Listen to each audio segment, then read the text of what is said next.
Welcome to today's devotional message, where we anchor our hearts in the unwavering truth of God. You prayed, you fasted, you waited, and still silence. Maybe this message is the sign you didn't know you needed. If these words meet you right where you are, like, share, and subscribe. It helps us reach more souls who need God's comfort. Comment below with your favorite Bible promise or the one you're still holding on to in the waiting. Let's begin, and let His Word breathe new life into yours. The silence feels heavy. You sit by the window, watching the rain streak the glass, each drop mirroring a tear unshed or a prayer unheard. Or maybe you're just watching the dust settle on a dream you've held fiercely. A vision you believed was whispered into your spirit by the divine himself. You've poured out your soul, laid bare your vulnerabilities, wrestled with doubt in the quiet hours of the night. You've prayed until your knees ached on cold floors, waited until your hope felt thin as thread, easily snapped by another disappointment or delayed answer. The silence from God isn't just an absence of noise. It feels heavy, a tangible weight in the room, pressing down on your chest, stealing your breath. In these moments, the carefully constructed walls of faith can feel shaky, vulnerable to the whispers of the enemy, the doubts that claw at the edges of your mind. Maybe you've whispered into the emptiness, the words barely audible even to yourself. Are you even there? Do you see this struggle I'm enduring? Do you care about this pain, this longing, this unanswered prayer? This isn't a sermon about having all the immediate answers neatly packaged with a bow. It's a hand reaching out across that quiet, vast space you feel is separating you from the divine. A voice speaking into the echo chamber of your fear, to say, you are not alone in this waiting. This wilderness season isn't unique to you, though it feels intensely personal, intensely isolating. This moment, this uncertainty that leaves you adrift in a sea of what-ifs and why-nots, is known intimately by the one who holds time in his hands like grains of sand. He is not distant, not indifferent. He is closer than you think, closer than the air you breathe, nearer than the beat of your own heart. This message is specifically for the heart that feels overlooked in the waiting, for the soul that feels forgotten in the silence, for the life story that feels paused while the world rushes past. He sees you, He knows, and He cares with a love that spans the cosmos, a love that is paradoxically both fierce and gentle. The valley you walk through isn't a sign of His abandonment, but sometimes, strangely, a sign of His intimate guidance. He walks with you, even when His footsteps are silent to your ear. Trusting God always doesn't mean the absence of struggle. It means recognizing His presence within the struggle itself. It means believing that even in the most profound silence, His truth is still echoing. His promises are still solid ground beneath your weary feet. Let this moment be a turning point, not because the circumstances instantly change, but because your perspective begins to shift, aligning with the divine reality that transcends the seen and the felt. Your hope, though thin, can be strengthened by His unbreakable word. Your waiting, though heavy, is held within His sovereign plan. She waits, not for the storm to pass, but for the quiet voice that sustains her within it. The world outside moves on, oblivious to the internal tempest, the unresolved questions, the mounting anxieties that coiled tightly in her stomach like a venomous snake. It's easy to trust when the sun is shining and the path is clear.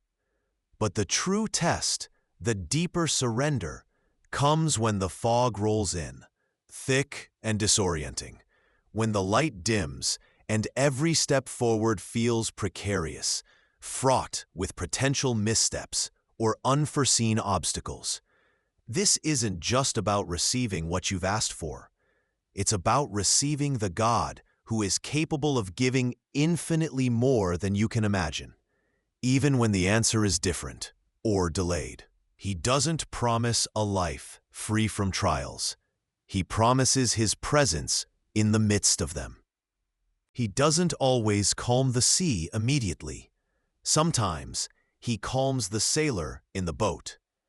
This quiet call is to lean into that paradox, finding strength in your weakness, peace in your confusion, and hope in the very season of waiting that feels so devoid of it. Allow the stillness not to be a void of God, but an invitation into a deeper intimacy with Him, where faith becomes less about demanding and more about dwelling. Your anxieties are real, your losses are painful, your doubts are valid struggles of the human spirit. But higher than the mountains of your fear are the mountains of His faithfulness. Deeper than the valleys of your despair are the rivers of His living water, ready to quench your parched soul. He is reshaping you in this season, refining your faith like gold in the fire, preparing you for what is to come in ways you cannot yet perceive. Do not let the silence convince you of His absence. Instead, listen closer. He is there. His truth is whispering, and He is inviting you to trust Him, always. He watches the rain fall, each drop a reminder of nature's rhythm, a rhythm that often feels out of sync with the frantic pace of His own life and desires. The ache in His chest is a familiar companion now, the weight of unspoken prayers, the burden of a future that remains stubbornly unclear. He remembers the promises spoken over him, the hopes that once felt so vibrant, now faded to a dull ache of possibility deferred. It's in this quiet space, surrounded by the tangible proofs of delay, that the enemy loves to sow seeds of suspicion. Maybe God isn't good. Maybe He isn't powerful enough. Maybe you aren't worthy. These are the insidious whispers that seek to erode the foundation of faith, to turn waiting into resentment and hope into cynicism.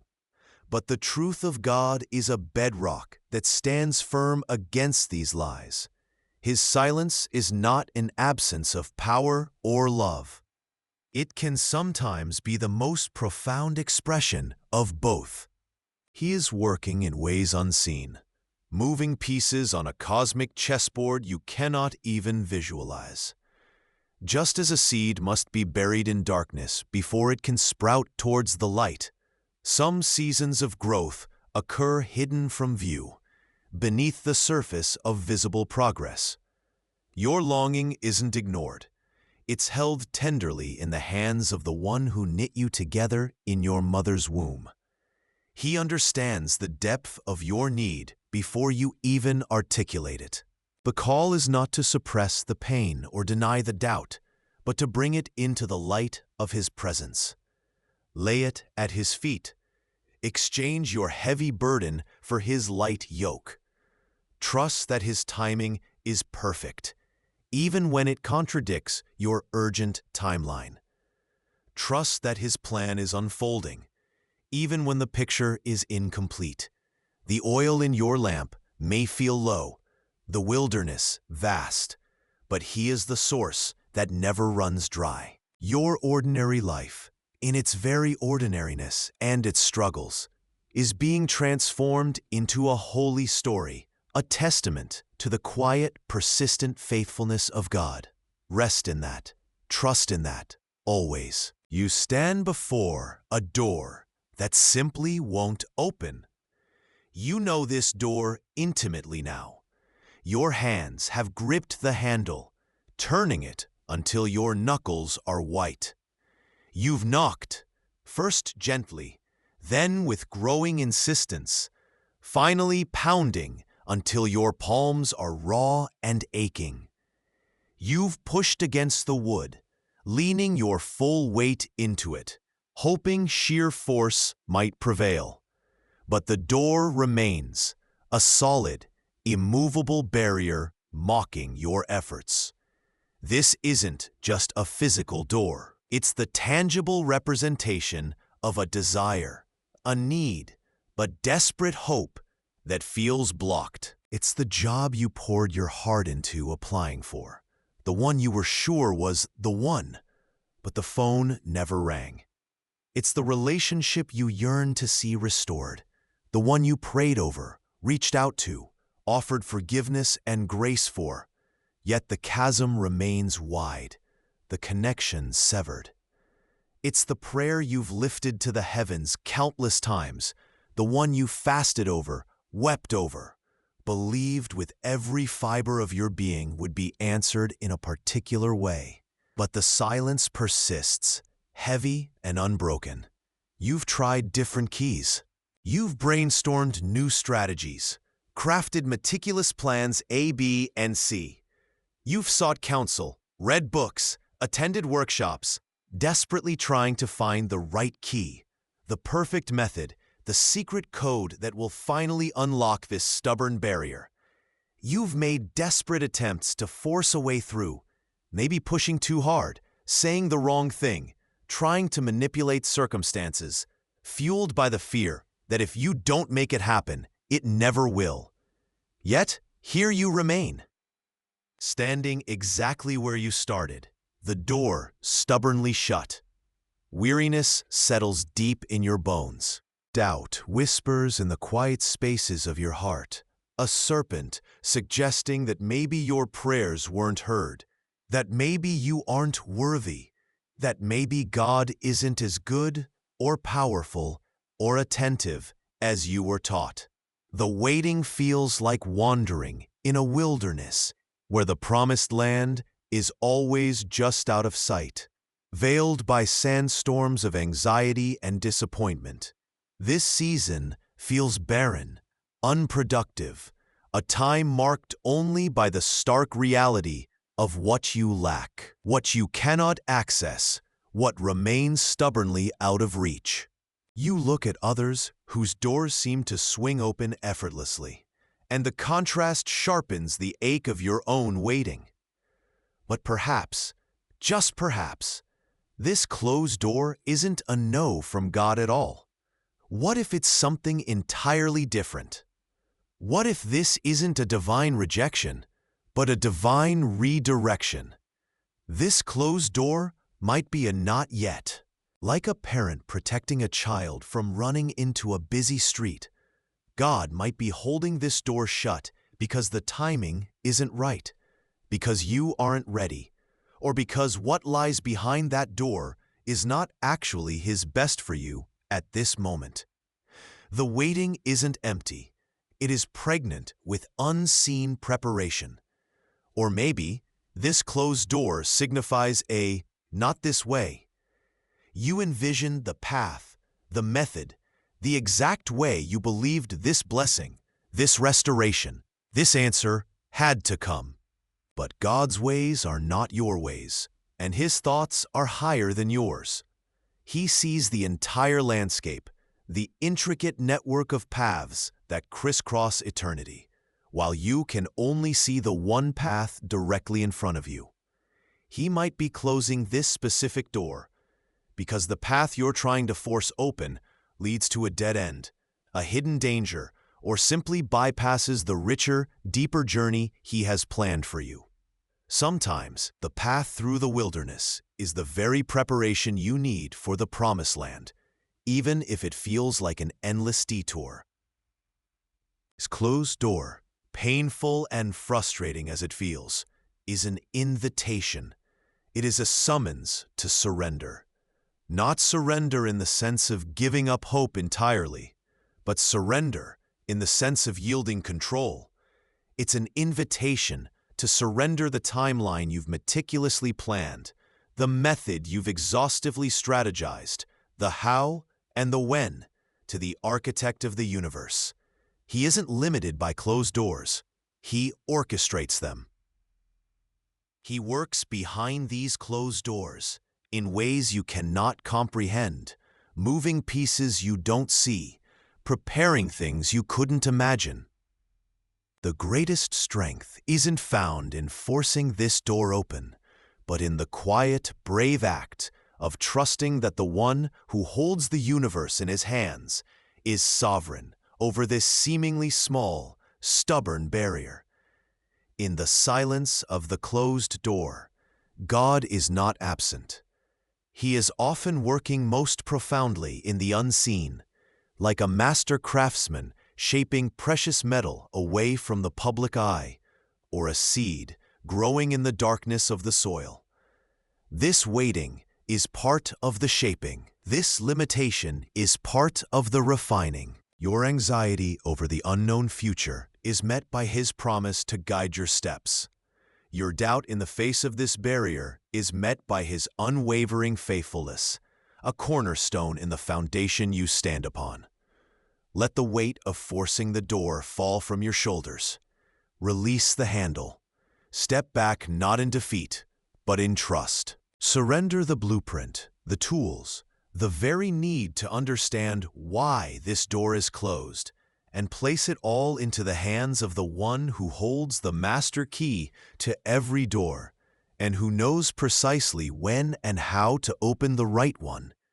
Trusting God always means trusting Him here, standing before this closed door, believing that even in this stillness, He is working. You scroll again. Another notification pops up, another picture, another carefully curated caption speaking of breakthroughs, open doors, rapid progress. You see the posts, you hear the stories from friends, the effortless ease with which opportunities seem to land in the laps of others. It's a parade of yeses marching past your window, while you sit here, still waiting, still hoping, still stuck. The air in the room feels heavy, thick with unspoken questions. Is this my fault? Did I miss something? Am I not trying hard enough? Or worse, does God see them more clearly than He sees me? The feeling is insidious, creeping into the quiet corners of your mind like a vine of doubt. It whispers comparisons that are a cruel, relentless thief. It steals the joy from your small victories, the peace from your present moment, the quiet confidence in God's presence with you. It tells you that God's favor looks like their journey, their speed, their apparent ease. It points to their open doors and mocks your season of waiting, implying you're overlooked, less worthy, less loved. You see their yeses, and the ache for your own seems to grow sharper, making the silence around your prayer feel deafening. This comparison is a wilderness you didn't choose, yet find yourself wandering. Each step forward feels tentative, while you see others running on paved roads. You feel like the small, seemingly unproductive patch of earth, watching fertile fields bloom abundantly around you. Your own path, sometimes dry and winding, appears insignificant next to the wide, flowing rivers others seem to effortlessly navigate. You wonder if your faith is somehow lacking, if you're a small seed that simply won't sprout, while others have grown into sturdy trees bearing visible fruit. The enemy loves to use this vantage point, watching others pass by, to sow seeds of anxiety, rejection, and doubt about God's deeply personal commitment to you. He wants you to believe God's timing is a race where you are consistently coming in last, rather than a custom design tailored solely for your unique becoming. But here is the quiet, powerful truth. Your journey is unique. It is not a mass-produced commodity. It is not a standard model rolling off an assembly line. Your path is hand-stitched by God Himself, created specifically, intimately for you. every curve, every valley floor, every moment of waiting, every closed door, every season of stillness, it's all part of a divine design fitting you for His specific, intricate purpose in ways that no one else's path could. He is not running a one-size-fits-all factory. He is crafting a masterpiece, and yours requires this particular process, this particular timing. Perhaps your wait isn't a delay, but a necessary preparation. Maybe the stillness is cultivating a depth of roots that rapid movement wouldn't allow. What looks like being stuck could be God building character, teaching patience, refining vision, strengthening faith for something only you are meant to do. The doors opening for others are meant for them, for their unique call, shaped by their specific journey. Your wait is not a sign of God's absence or disapproval. It is often a profound indicator of His intentional, personal work in your life. It is a holy pause where faith is purified, reliance is deepened, and where you learn to find your complete contentment not in external progress, but in His unwavering presence with you. Consider the oil lamp. It must be filled, trimmed, and ready before the dark descends. Perhaps your waiting season is the quiet filling and trimming, preparing you to shine your unique light exactly when and where God intends. It feels slow, unseen, maybe even insignificant compared to the bright flares others are waving. But the steady, prepared light is what endures through the longest nights. Releasing the comparison isn't easy. It's a daily surrender. It's choosing to trust that the hand holding yours knows the terrain ahead, even when you cannot see past the next bend. It's finding peace not in the visible signs of movement, but in the quiet assurance that God is actively, intimately, and perfectly working your story, in His time, for His glory, and for your deepest good. Your path is not less because it is different. It is uniquely yours because you are uniquely His. Find rest in that. The air is heavy with the silence of unanswered prayers. You feel it settle, not just around you, but within you. Days turn into weeks, weeks into months, maybe even years. The horizon you were watching remains stubbornly unchanged. And in this long, quiet waiting, the ground of your heart, once firm with expectation, becomes fertile. Fertile ground for seeds you never meant to plant. Questions begin to sprout, insidious and quiet at first. Maybe I misunderstood God. The thought wraps itself around your hope like a vine, squeezing tight. Was that leading just my own desire? Did I mistake a whisper for a shout? Did I build this whole expectation on shifting sand? Another seed takes root. Maybe I'm not worthy of this. It digs deep, feeding on past mistakes, perceived failures, the feeling that you're simply not enough for God to lavish His goodness upon you in this way. This seed is a heavy stone in the garden of your soul, blocking the sun. And perhaps the most crushing doubt of all, maybe faith isn't enough. If faith is the substance of things hoped for, the evidence of things not seen, what happens when the unseen remains unseen and the substance feels like thin air? This question is like a frost, threatening to wither the fragile sprouts of hope that still try to reach for the light. These weren't planted by choice. They drift in on the winds of delay, on the chill of disappointment. They are not signs of spiritual weakness, not a mark of shame. They are, in fact, a part of the shared human experience in a world broken by doubt and fear. The wilderness isn't just a place out there. It's the landscape of a waiting soul. But even in this struggle, even in the fertile ground of doubt, God meets you. He walks with you through this internal wilderness. His word doesn't demand a perfect, question-free faith. It illuminates the character of the one who is patient, who is faithful, who is truth itself. It reminds us that His promises are not contingent on our flawless understanding or our unwavering certainty, but on His own unwavering nature. They are true because He is true. And in the face of that insidious seed of unworthiness, God whispers the most vital truth. Your worth is not found in what you achieve, what you possess, or even in the promises you eventually receive. Your worth is found solely and eternally in being His beloved child. You are unconditionally loved, completely seen, fully known, and in that knowing, accepted. So breathe here, in this tension between the sprouting doubts and the steadfast truth. Acknowledge the questions, the fears, the anxiety that wraps around your heart in the waiting. See the seeds for what they are, distractions, attempts to choke out hope. But then, turn your gaze back to the gardener of your soul.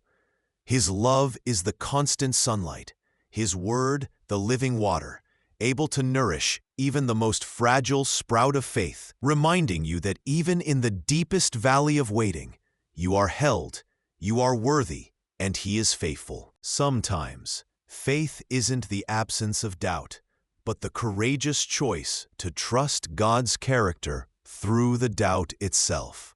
You check the calendar again, the date mocking you, counting the years, the months, the days, since the promise felt so close, so real. You prayed, you believed, you even saw glimmers of hope, like distant stars on a dark night. But the horizon remains stubbornly empty. You sit in the silence, wondering if your prayer was even heard. The wind taps the window, like God's whisper, waiting for your stillness. But the silence feels like an answer, and it's not the one you longed for. The weight of delayed hope presses down, a heavy stone in the chest, whispering doubts you tried desperately to silence. Remember Abraham? He knew this silence. God spoke a promise so vast, so breathtaking it felt impossible. A son, a nation as numerous as the stars he couldn't count, sand on the seashore. Imagine him, a man already old, his wife Sarah even older, standing under a sky ablaze with promise, hearing the divine blueprint for a future that defied every natural law. A future painted with constellations and generations stretching into eternity. The promise was given. The vision was clear. And then, silence. Not days, not weeks, but years, decade upon decade. The stars remained, a silent testament to a word spoken, yet the earthly reality screamed impossibility. His body was as good as dead, the Bible says. Sarah's womb was closed. The promise felt less like a divine decree and more like a cruel cosmic joke played on the aging couple. Had God forgotten? Had He changed His mind? Was their faith not enough? These were the echoes in the quiet years, the questions that haunt any soul tethered to a promise that seems perpetually out of reach. You understand this, don't you? The relentless tick-tock of the clock when you're waiting for healing, for a job, for a relationship, for a breakthrough. The years melt into dust, and the vibrant vision you once held begins to fade, like an old photograph left in the sun. You start to reason, to compromise, to look for ways to help God along, much like Abraham and Sarah did. The story of Ishmael is a painful testament to the consequences of impatience, of taking matters into our own hands when faith falters under the strain of delay. It was a painful detour through the wilderness of human strategy, resulting in heartache and division that echoed through generations. They tried to build a future based on their own strength, their own timing, rather than trusting the architect of time itself. It's a chilling reminder that our attempts to help God are often the very things that complicate His perfect plan and prolong our wilderness journey. But God wasn't late. He wasn't distant. He wasn't forgetful. He was working in the silence, in the waiting, in the seeming impossibility. He was building something far deeper than just a family tree or a nation. He was building a foundation of faith so deep, so tested, so unwavering that it could birth nations. He was refining Abraham and Sarah's trust, stripping away their reliance on natural circumstances, their own strength, and the ticking clock of their expectations. He was showing them and us that His power isn't limited by biological impossibility or the constraints of time, but works in ways that display His glory most fully, precisely when all human hope seems lost. When the natural realm declares impossible, God steps in, and that is when His power is most undeniably divine. It's a gentle, poetic paradox. The longer the wait, the greater the glory in the fulfillment. The deeper the impossibility, the higher His name is lifted when He makes it happen. He wasn't just waiting to give them Isaac. He was using the wait to teach them the profound truth that with God, nothing is impossible, and His timing is always perfect, even when it feels painfully slow to our finite minds. The silence wasn't emptiness. It was the quiet construction phase of an eternal legacy built on radical trust. Perhaps your waiting season feels like a barren desert, silent and endless. Maybe the promise you hold feels as impossible as a 100-year-old man fathering a child. Your faith might feel like a tiny mustard seed lost in a vast field of doubt. But look at Abraham. His long road of faith, paved with silence, detour, and seemingly insurmountable odds, ended not in disappointment, but in the miraculous birth of the promised son, Isaac. It was proof that God's power works best in the impossible. His faithfulness shines brightest in the darkness, and His timing is always aligned with His eternal, glorious purpose. He is not limited by your age, your circumstances, your past failures, or the world's limitations. His word is sufficient. His power is infinite, and His promises are yes and amen in Him. He's not asking for strength to endure. Just surrender to His process. A quiet call to reflection. What if your waiting is not a delay of the promise, but the refinement of your faith, preparing you not just for the blessing, but to carry it?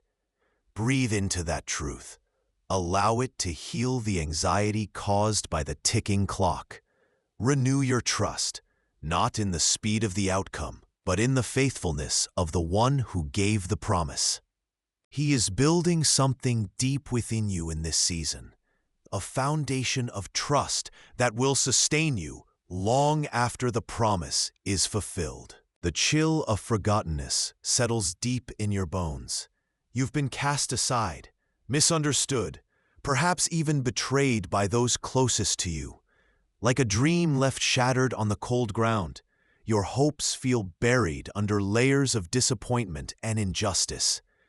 There was a vision, a promise whispered to your soul, maybe from God Himself, a future filled with purpose, with leadership, with belonging. But instead of stepping onto that path, you found yourself shoved into a pit, a deep, dark, lonely pit. Imagine Joseph the dreamer, his brothers, driven by envy and malice, rip the coat of many colors from his back, a symbol of favor and promise stripped away. They toss him into an empty cistern, a literal pit in the wilderness. Alone, helpless, the darkness pressing in. This wasn't just a bad day. It was a brutal, life-altering betrayal by his own family. Then, sold into slavery, dragged to a foreign land, Egypt. Years pass in Potiphar's house, seemingly building something stable. Something that felt like forward movement, perhaps a stepping stone toward those ancient dreams. He rises in status, managing a vast household. Maybe, just maybe, this was the detour God planned. But the pit wasn't the end of the falling. An unjust accusation, a lie spun by Potiphar's wife, and suddenly he's in prison. Not a temporary holding cell, but a royal dungeon, a place of despair, of forgotten hopes, of time stretching into an endless gray horizon. Years turn into a decade.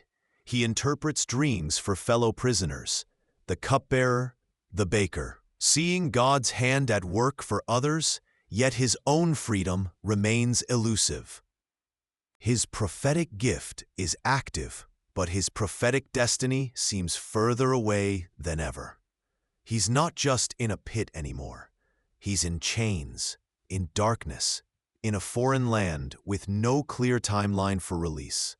You see Joseph, a man still holding on to a word from God he received as a boy, yet his reality is the antithesis of that word.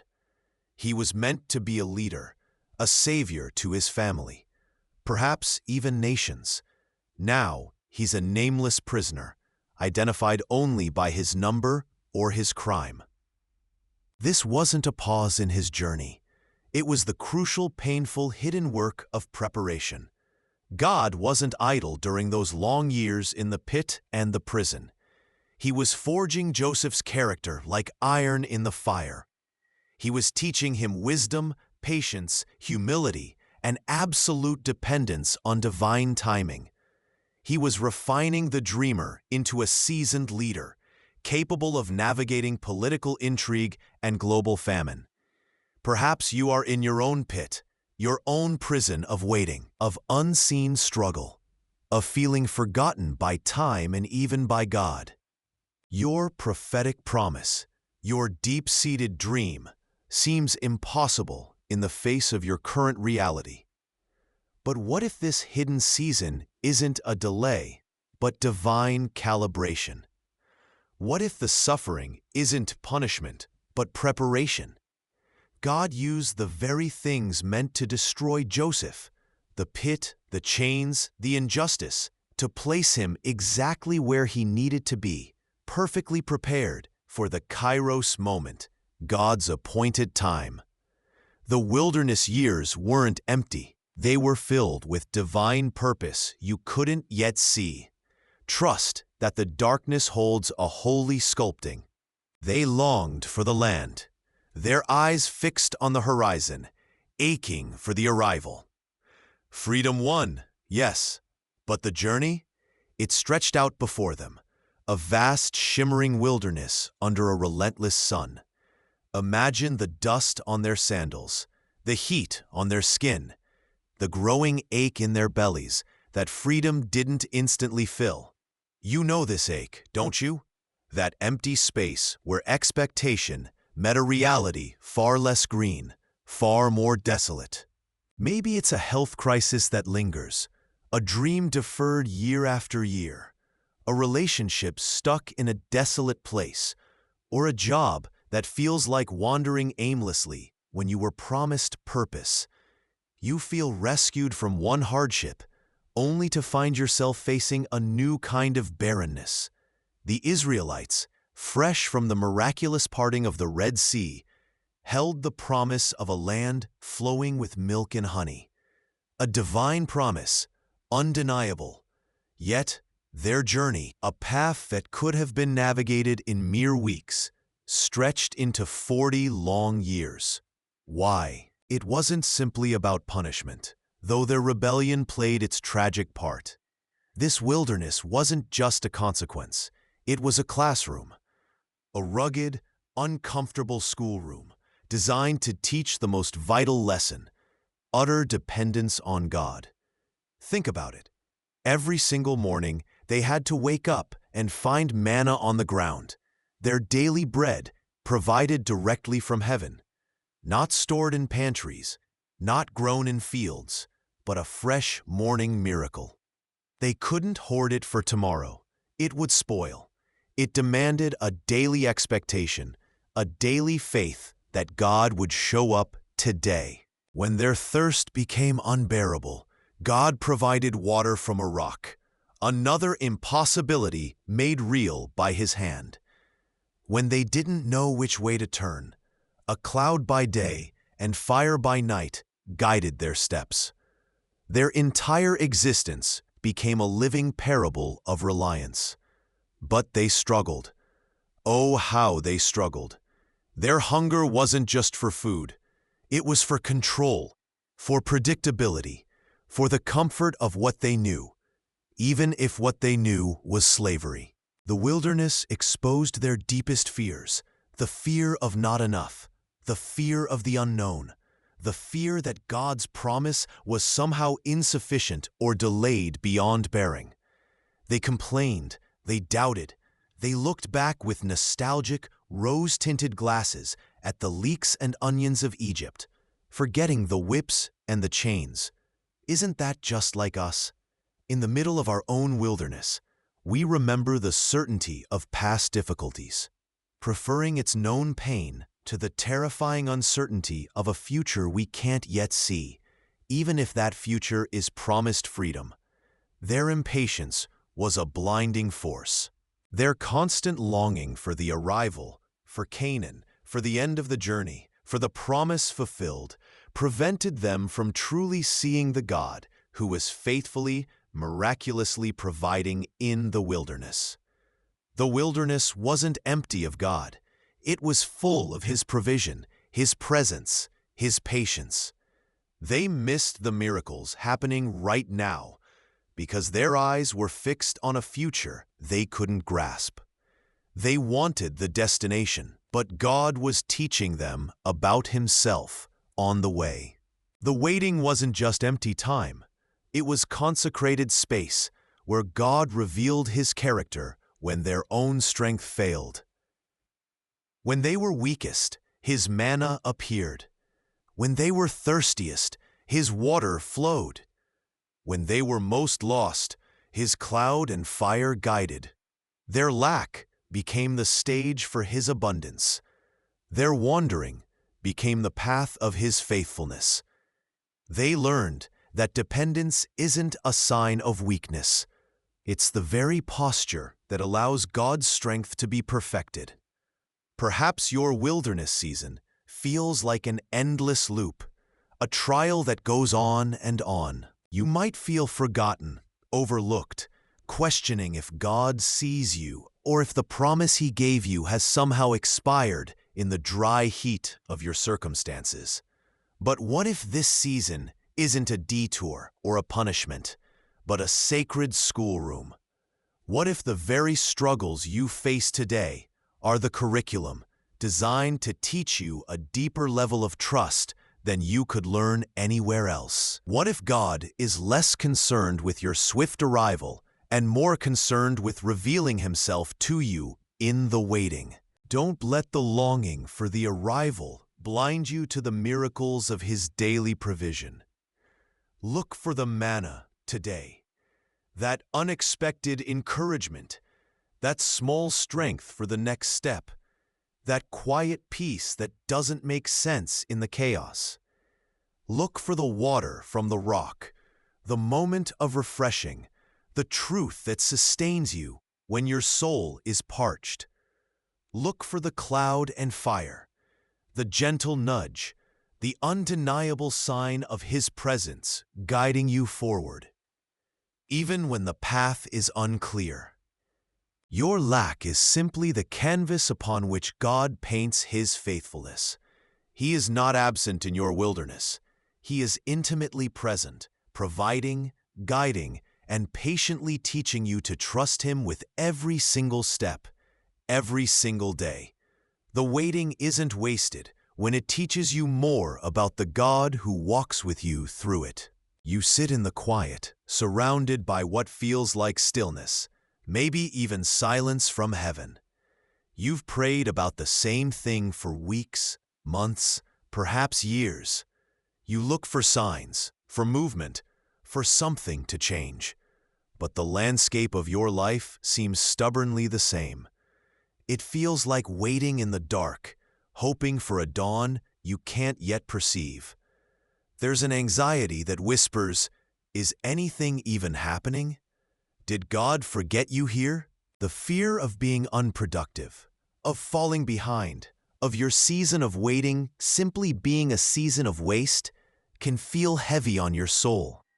You wonder if you're doing something wrong, or if maybe the promise wasn't meant for you after all.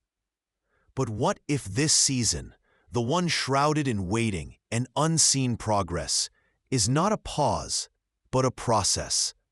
What if God is doing His most vital work in the dark?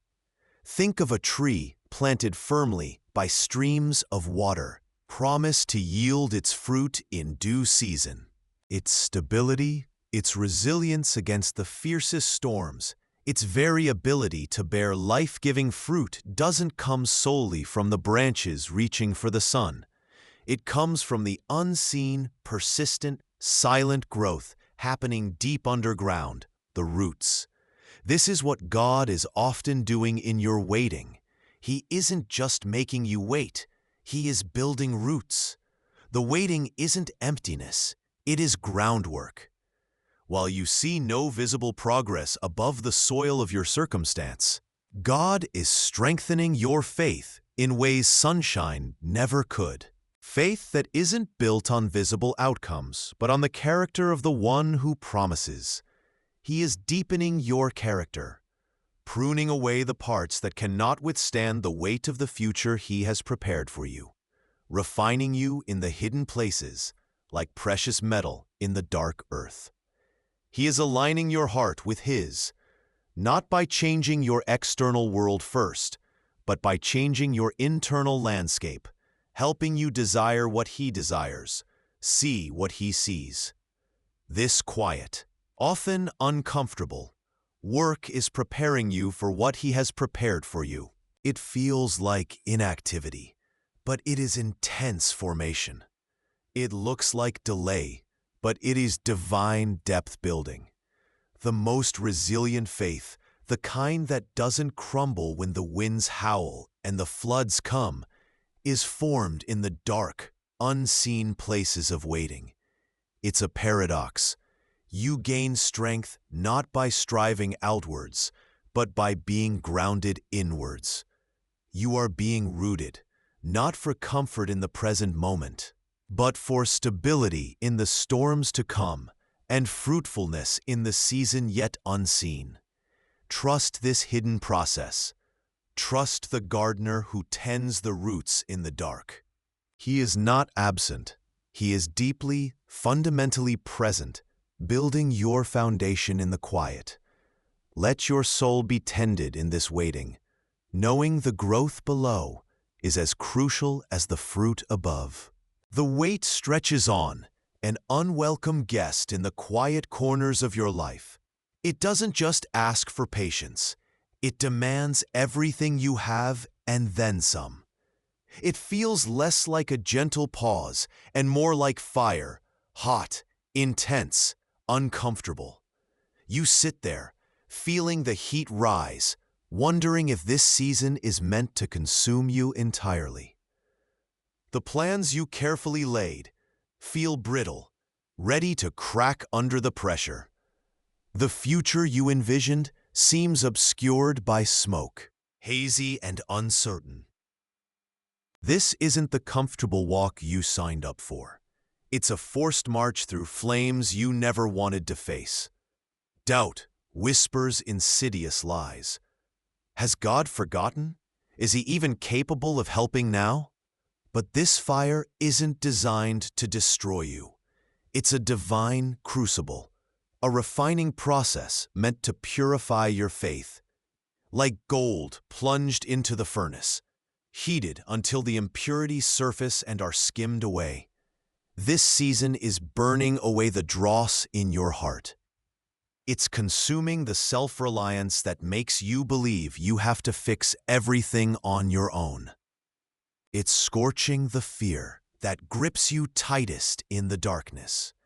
It's melting the misplaced trust you've put in circumstances, in people, in anything other than the one who holds the stars. It feels like loss, yet it is gaining a deeper dependence. You learn that sometimes the greatest strength is found not in holding on tighter, but in letting go completely. This intense heat is revealing what you truly believe about God when the world around you makes it hard to believe anything good. Does your trust falter when the storm rages? Does your hope flicker when the promises feel distant? The fire isn't judging you. It's inviting you into a deeper reality. It's an invitation to let the flames consume your doubts, leaving only the solid, radiant gold of trust in His unfailing character. It is in this intense season, where everything feels tested, that faith stops being a theory and becomes the very air you breathe. Your perspective shifts.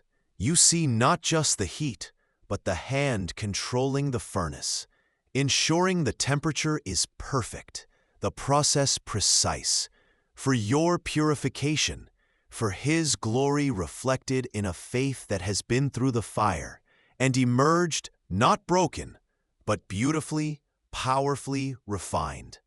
The waiting is not punishment. It is preparation, burning away the fragile facade to reveal the resilient core of trust He placed within you. This is where faith finds its truest form, forged in the crucible of His love. You sit in the quiet of the unresolved, tracing the lines of your unanswered prayers like a worn map. The door you've knocked on remains closed, the path you sought seems obscured, and the silence stretches, heavy with the weight of not yet. You wonder if you're missing something, if perhaps you aren't ready, if the required growth hasn't happened within your own soul. It's easy to internalize the delay, to assume the holdup is personal, a reflection of your own shortcomings or unreadiness. Your heart whispers, "Is it me? Is God waiting for me to change?" But what if the canvas God is painting is far vaster than your singular life? What if the delay isn't solely about refining you, but about the intricate preparation of the circumstances surrounding your blessing, your breakthrough, your next step?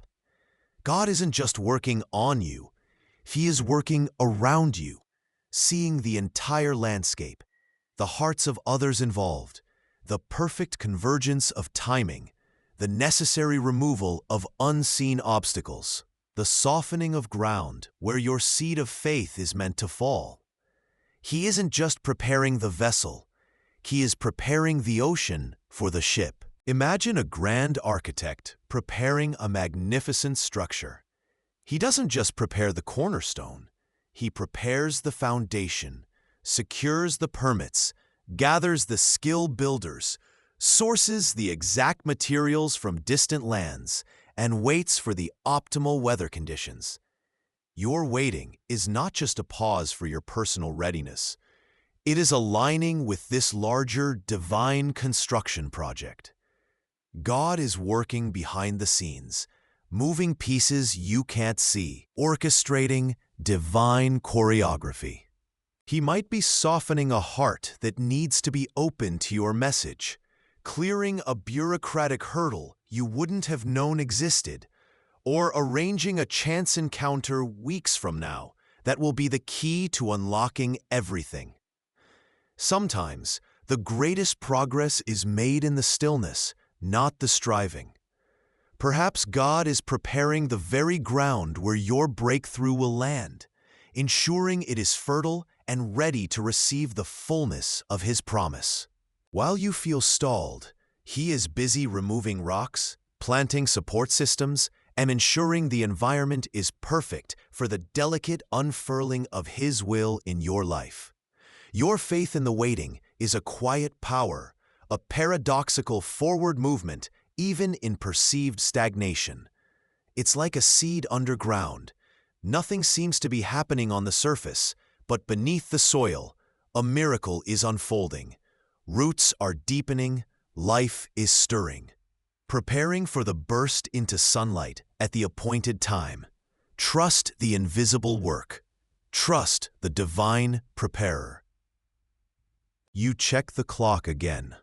Maybe it's the 10th time in an hour. Maybe the 100th this week. The minutes crawl. The hours stretch into days. The days into a blur of unanswered questions and unmet expectations. You feel that familiar pressure building. The urge to do something, to make it happen, to impose your timeline onto the unfolding story. It's the hardest part of the waiting, isn't it? Not just the delay itself, but the fierce, sometimes frantic, desire to tell God when and how the miracle should arrive. The breakthrough must occur. The answer needs to appear. You grip the clock, not just the hands on the wall, but the very concept of time, holding it tightly in your shaking hands, trying to bend it to your will. But waiting is a profound exercise in letting go of that tight grip.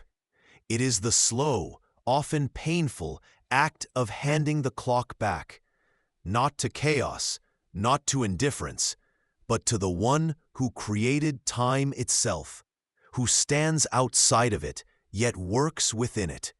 He sees the beginning and the end simultaneously. He knows the hidden seasons, the divine delays that position you perfectly for what's next. Surrendering the clock is choosing His infinite wisdom over your finite impatience. His perfect plan unfolding over your urgent desires shouting in the moment. It's believing that the Creator of the universe has a better perspective on the timeline than you do, limited by your current vantage point in the valley. This surrender isn't passive resignation, slumping shoulders accepting defeat. It is active trust, a muscle flexing in the soul. It is the quiet, powerful defiance of your anxiety, a profound act of faith that whispers, even when your voice trembles, "I believe you are good, and your timing is best," even when every ticking second screams that it isn't. Even when I don't understand it, I trust you in it. It is the counterintuitive wisdom that says the fastest way forward is often found in the stillness of surrender. You are not giving up on the promise. You are simply giving up control of the calendar. He doesn't need you to manage the moments. He needs you to trust the manager of eternity. Breathe. Release the grip. Hand Him the clock.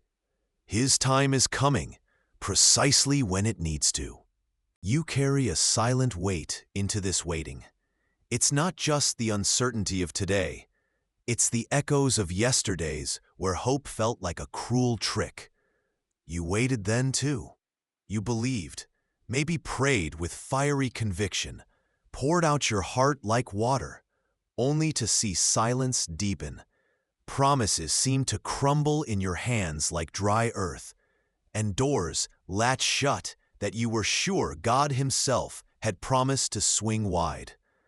That kind of history carves lines into the soul, leaving a deep ache behind your ribs that whispers, a constant, cautious murmur.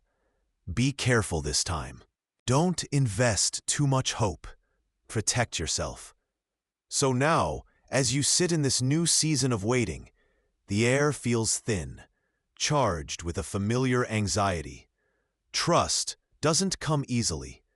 It feels like extending a fragile hand over a chasm you've already fallen into once, the memory of the impact still sharp. Every quiet day stretches long. Every unanswered question feels heavier.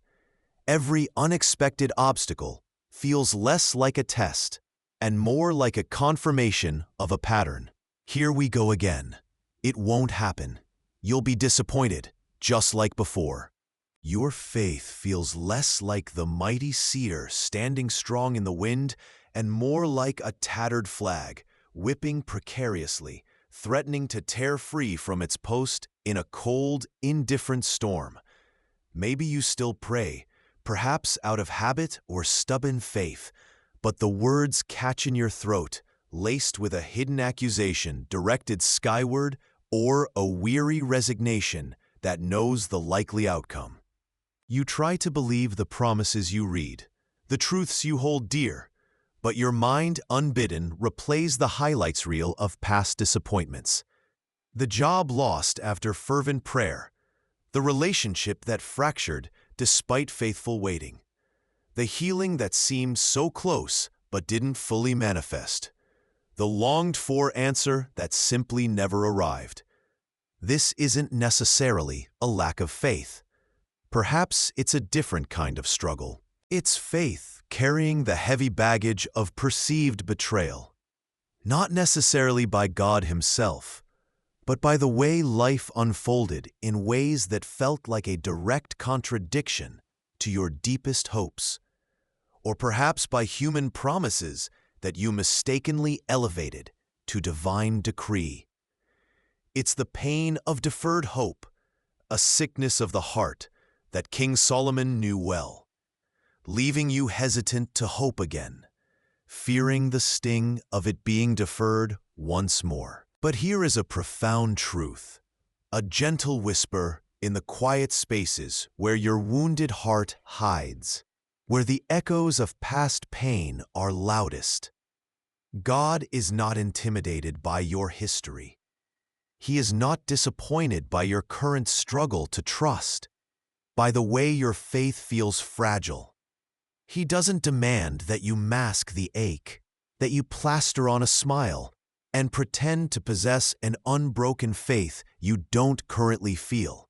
He knows the pain of waiting. He knows the agony of silence that can feel deafening. He walked through His own wilderness, faced betrayal, knew the crushing weight of carrying what seemed like a deferred promise all the way to the solitary darkness of a cross, a tomb. He doesn't just sympathize from a distance, He empathizes from experience, having been acquainted with the deepest sorrow and the sharpest pain. He's asking for something simpler, perhaps harder in its raw, stripped-down vulnerability. He's asking you to bring your wounded trust to Him, not your perfected, confident faith, but your honest, hesitant, hurting heart. Bring the doubts that nibble at the edges of your hope, the frustrations that simmer beneath the surface, the cynicism that coats your hope like layers of fine, bitter dust. Lay it all bare before Him. Imagine bringing a broken vessel, shattered into pieces by life's hard knocks, to the ultimate potter. He doesn't scold you for the cracks. He doesn't point out where you might have dropped it.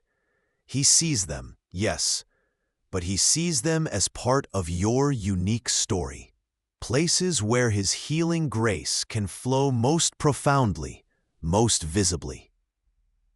He doesn't need you to try and piece it together first, fumbling with the broken shards. He is the one who makes all things new.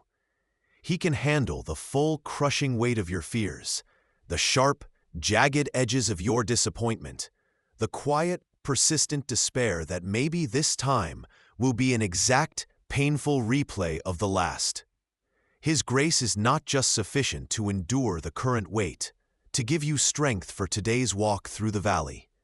His grace is profoundly, wonderfully sufficient to heal the deep old wounds of past weights. It is like a gentle oil poured onto raw, exposed places, soothing the sting, disinfecting the infection of bitterness, and beginning the slow, deep, miraculous work of mending what was broken. This is where a gentle paradox resides. Perhaps true trust, the most resilient kind, begins to rebuild not in the comfortable absence of fear, but precisely in the presence of fear, choosing, bite by bite, breath by breath, to lean on the one who is infinitely bigger than your fears and your past hurts combined. He is in the business of building new trust on the solid, unshakable foundation of his unchanging character, not on the shaky ground of your past experiences or even the fleeting nature of your current feelings. His promises are reliable, anchored in the bedrock of eternity, even when they tarry and seem frustratingly slow in our limited timeline. Remember the patriarchs, Abraham and Sarah, waited decades, the promise of an heir seemingly broken by time, and the impossible reality of their aged bodies. Yet God remained faithful, and in their extreme old age, the impossible happened, proving his timing is perfect, though often mysterious to us. Or think of the disciples waiting in the upper room, the promised Spirit not yet arrived, wrestling with fear and uncertainty after Jesus' physical departure, wondering what was next, until the rushing wind and fire arrived on Pentecost, not just empowering them, but transforming their fear into an unshakable, bold trust. So, in this season of waiting, especially if you carry the scars of past waits, breathe deeply. It is okay that trust feels risky, fragile, like walking on thin ice. You are not alone in this feeling. It is a common valley of the soul. God is near, not demanding that you white-knuckle your way through with fake strength, but inviting your raw honesty. Will you risk bringing your wounded trust to Him today? Will you make the courageous choice to lay down the heavy baggage of past disappointments, the protective walls built from pain, and simply stand before Him, saying in quiet vulnerability, "Here I am, Lord. I'm hurting. My trust is wounded. I'm afraid to hope again, afraid to trust again. Can you meet me here in this fragile place?" His hand is extended, not a hand holding a measuring stick of your faith, but a hand ready not to judge, but to gently lift the weight you've been carrying, to pour His healing grace into the old wounds, to patiently, lovingly, begin building something new within you, something resilient, something beautiful, fashioned from the broken pieces. Trusting God always doesn't mean never having wounded trust. It means always bringing that wounded trust to the one who heals. The pressure pulses, a relentless drumbeat in the ears of the world. You feel it too, the urge to hurry, to push, to prove, to make things happen. The digital river flows faster every second, pulling you into its frantic current, promising connection, but often delivering only anxiety and the illusion of control. There's a deadline looming, a dream deferred, a relationship strained, a prayer unanswered. And the silence feels deafening against the backdrop of universal noise. You wonder, why isn't God moving faster? Why am I still waiting here in this wilderness? But God operates on a different rhythm entirely. His is the ancient pulse of the cosmos, the slow, steady turning of seasons, the unseen growth beneath the soil before the sprout emerges. His pace is divine, perfect, designed not to frustrate, but to cause your soul to flourish in ways rushing never could.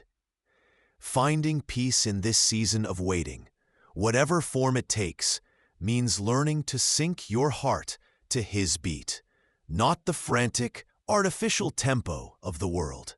It's a conscious choice, a quiet rebellion against the tyranny of urgency. It's choosing to believe, even when every outward sign points to stagnation, that His timing is for your ultimate good, for a harvest far richer than anything you could rush into being.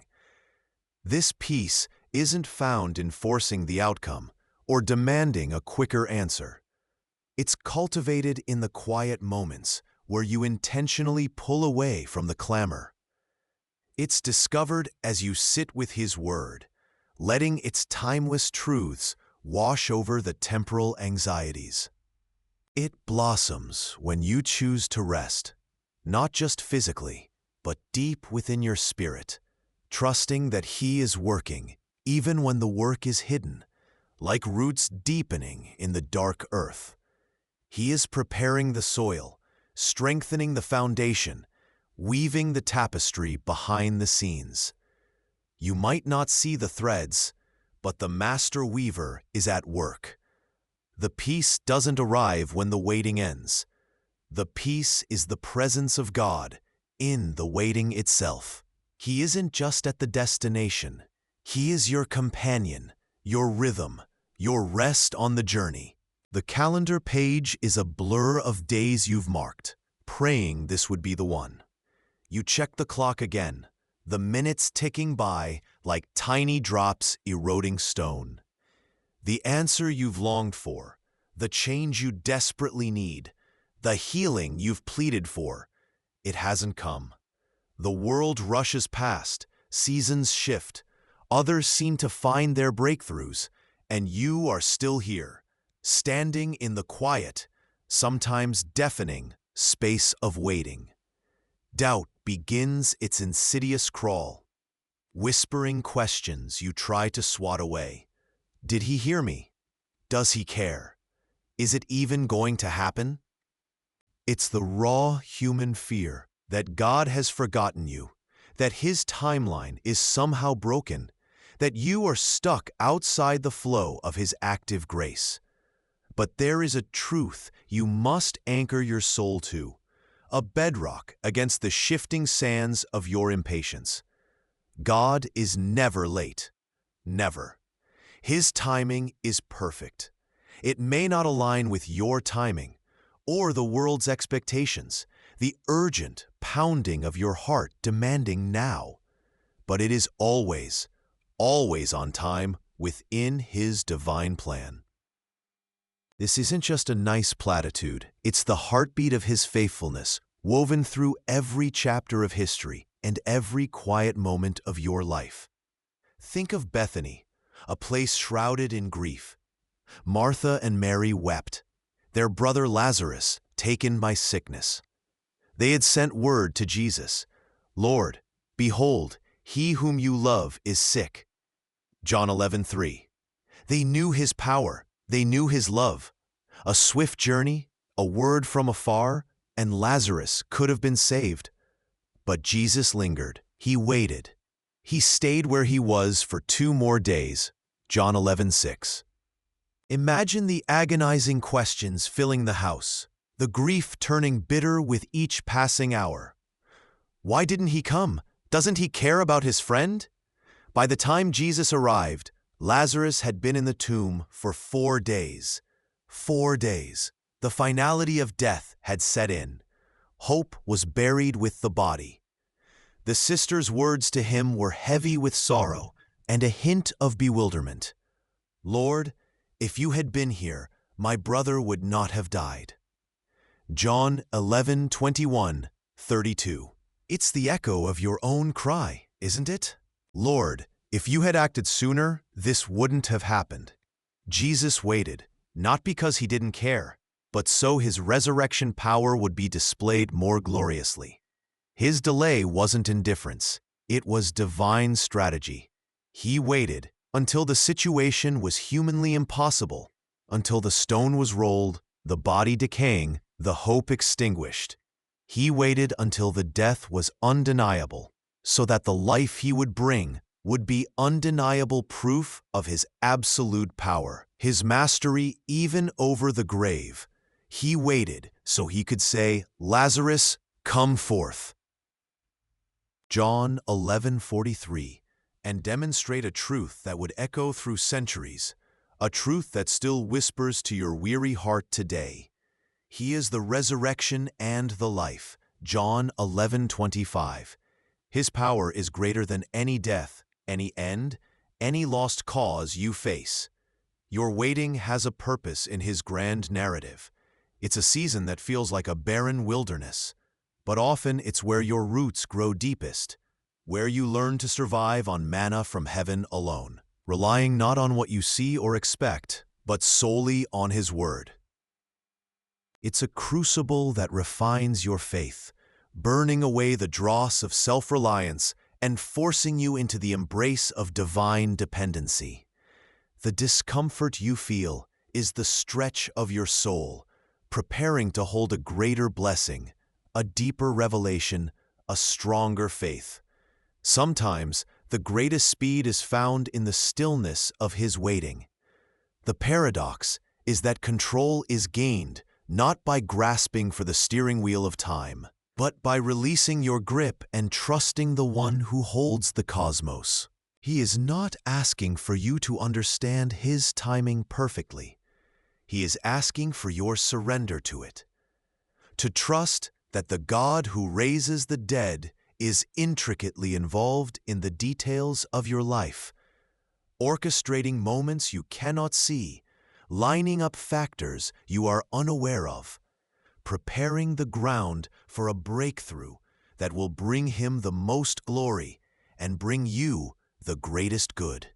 This waiting might be the very thing protecting you, the very season ripening the fruit of his promise, the very delay setting the stage for a display of his power that will leave no room for doubt. Trust that when his moment arrives, his kairos time, the perfect, appointed, strategic moment in his divine calendar, it will be precisely when and how it needs to be, to bring him the most glory and you the greatest good. The seed must spend time unseen in the dark earth before it pushes through the soil. The clay must be shaped and fired before it becomes a vessel. Your season of waiting is not empty. It is pregnant with his purpose. Let this truth settle deep within you. Breathe it in the quiet, in the doubt, in the ache of delay. Hear the echo of the stone rolling away. He is never late, and his perfect timing is worth every moment of your waiting. The darkness feels absolute. Another night stretches out, long and silent, and you wonder if the morning will ever come. You've prayed until words felt thin, waited until hope felt brittle. This season of struggle, this wilderness walk, has lasted longer than you could have imagined, pushing you to the edge of your faith's endurance. Doubt whispers like the night wind, asking if God has forgotten his promise, if your tiny mustard seed of faith is enough to endure this endless night.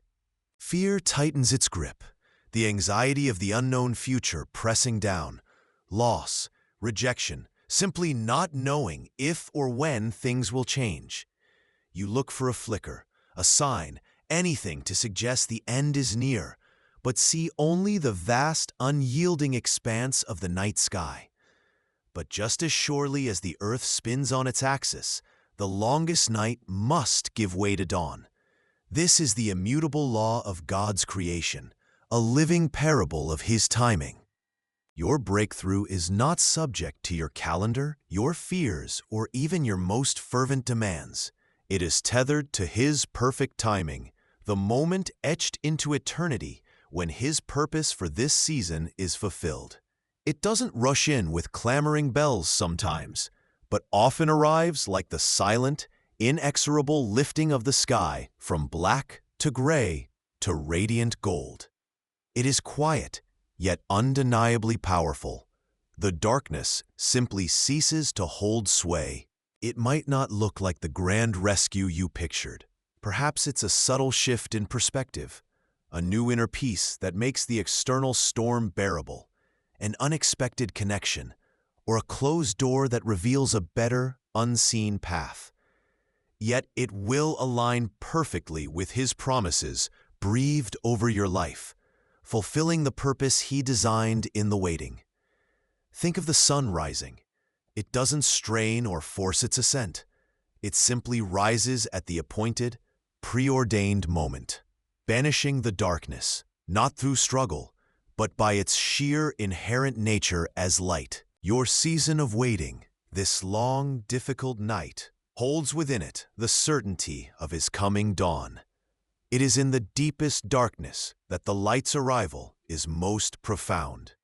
Sometimes, the greatest breakthrough is simply the arrival of God Himself in a way you didn't expect, bringing peace where you sought answers, strength where you pleaded for release.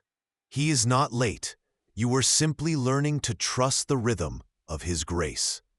Hold on to this promise. The dawn breaks in His time, and His time is always perfect. Trust that the sun is already on its way, even when you cannot see the first hint of light on the horizon. Your waiting is not in vain. It is the hallowed space just before the breakthrough. You sit in the quiet, the calendar pages blurring into a monotonous sequence of days. You've poured out your heart, laid bare your deepest longings, perhaps even bargained in hushed tones, promising renewed devotion, if only the answer would come. But the horizon remains unchanged, the path ahead still shrouded in the mist of uncertainty. This season feels less like a journey and more like a suspended animation, a pause button pressed on your life, a holding pattern where hope dwindles with each passing hour. The questions echo in the empty spaces. Has God forgotten? Am I overlooked? Is this delay a sign that what I pray for was never meant to be? Anxiety coils in your gut, whispering that time is being lost, that you are falling behind, that the future you longed for is slowly slipping through your grasp. But what if, just for a moment, you allowed a radical thought to take root? What if the waiting itself is not a punishment, not a cosmic oversight, but a sacred gift? A gift of time, not for passive endurance, but for active, intentional, drawing closer to the very heart of God. This wilderness isn't meant to break you, but to forge a dependence on Him you might never discover in the fertile valley. It's in the barren places that the spring from the rock tastes the sweetest. This season isn't about shedding your dreams, but perhaps shedding the layers of striving, the frantic need to control outcomes, the self-reliance that subtly distances you from divine grace. You are discovering resilience you didn't know you possessed, a quiet strength that doesn't come from mustering your own power, but from leaning into His. What if this season, this stretching, aching pause, is giving you something far more valuable than what you are waiting for? A deeper knowledge of God, not just about Him, but of Him, His character, His patience, His unwavering presence. A stronger faith, tested and refined like gold in the fire. A faith that doesn't just believe for the breakthrough, but believes in the breakthrough giver, regardless of the timeline. A more settled peace, a peace that transcends understanding, rooted not in favorable circumstances, but in the unshakable assurance that He is in control, that His plans are perfect, even when they are hidden. Sometimes the deepest healing happens when you feel the most exposed. Viewing waiting through this lens transforms it from a punishment or a frustrating pause into a sacred space of formation, a divine classroom, an intimate conversation with the one who loves you unconditionally, shaping you in the stillness for the season to come. It's a quiet invitation. Surrender the when and trust the who. The road twists behind you now, a long winding path of prayer and longing, whispered hopes lifted into the quiet vastness. You stand on the edge of something. The waiting season may be concluding, or perhaps the answer didn't look like you thought it would, or maybe the silence simply deepened. Whatever the landscape before you, there's still a part of you that feels the ache, the muscle memory tension of holding your breath, straining to see the shore through the fog. Your soul whispers, "Is it really over?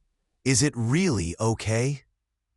And in that space, the deepest temptation is to rest only when the perfect answer arrives, packaged neatly, tied with a bow. To exhale only when the storm breaks completely, leaving nothing but clear skies. But look closer. Feel the ground beneath your feet.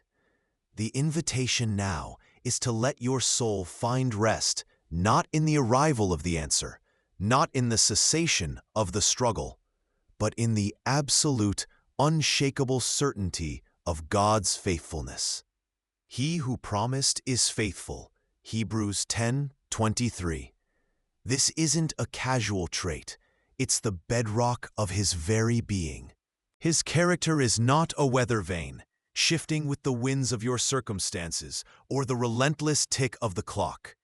He is, was, and always will be good. He is kind. He is sovereign.